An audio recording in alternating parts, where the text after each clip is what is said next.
छोट छोट की काटी नेबे। पूरा सुजी और आलू को प्रथम चकटिबा। भृषंग पत्र छोट करके पकेबा।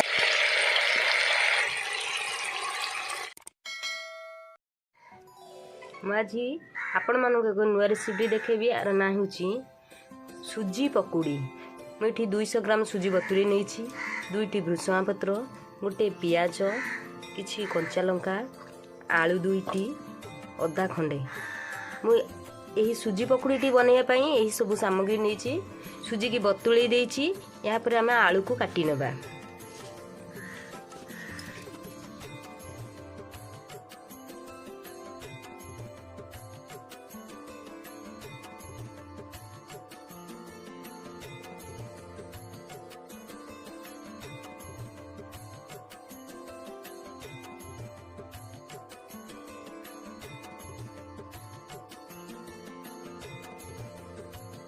यहीपरी देखु मुझे किपरि सरु सरु की काटी। आपण मैंने यहीपरी सरु सरु की काटे। सरु सरु काटिबा द्वारा आलू सीझी जीवो।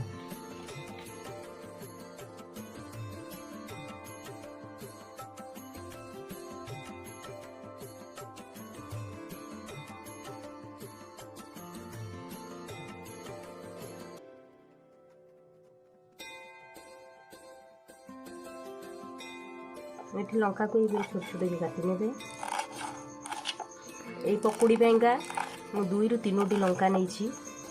आपन चाहिए बेसी नहीं पारे। छोट अदा खंड ये अंता को आपन काटी पारे छोट छोट की किंबा कद्दूकस करें। मुझे कद्दूकस कर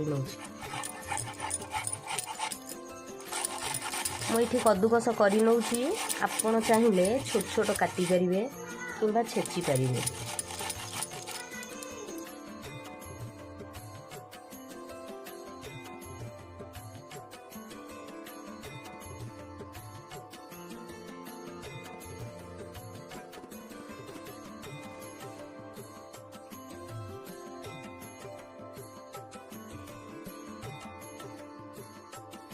पत्र नहीं भृषंग पत्र को यहीपरी छिंडे देवे।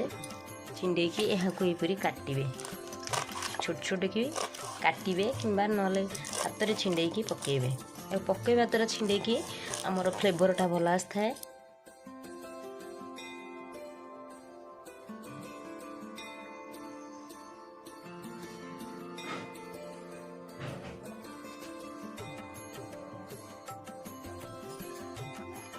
आमर प्रस्तुत हो गला। आम बर्तमान बतुरे सुजी के एथिरे मिली या देहरे कटा होइथिबा छोट छोट आलू को एथिरे पकेइकी चकटी दबा।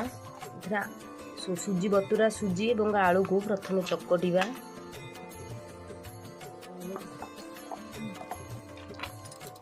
आलू और सुजी के एठी भले की चकटी देछि।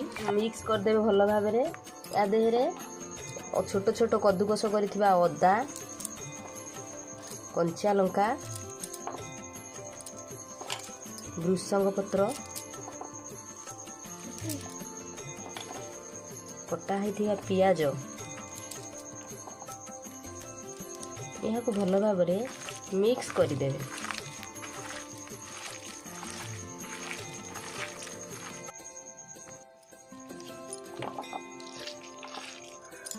स्वाद अनुसार लुण नेबे।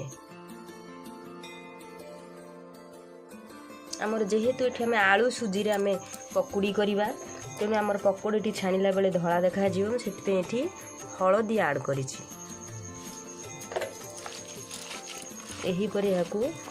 मिक्स करदेवे।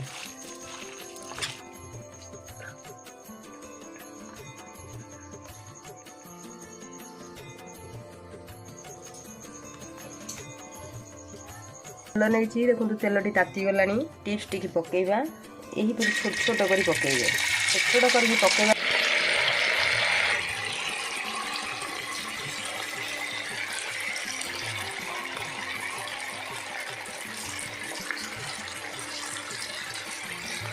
घरे जदि किसी नथिबा बेसन आपण सुजी और आलू साहाय्य पकुड़ी करें।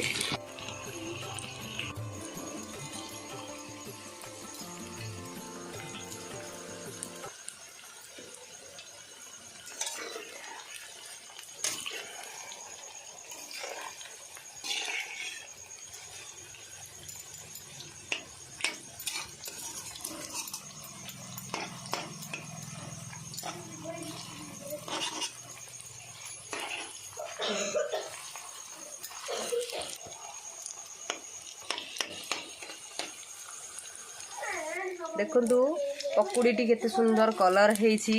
आपण एहीपरी ब्राउन कलर होला पर्यंत रखिबे। ब्राउन कलर होला परे छाणीबे। आपण को घरे घर को जदी गेस्ट आछंती आपण को घरे बेसन नथिबा आपण एहीपरी छोट छोट पीस करिकि आलू कंचा लंका पियाज भृषंग पतर अल्प समय रे आपण पकुड़ी छाणिकी चर्चा करि परिबे।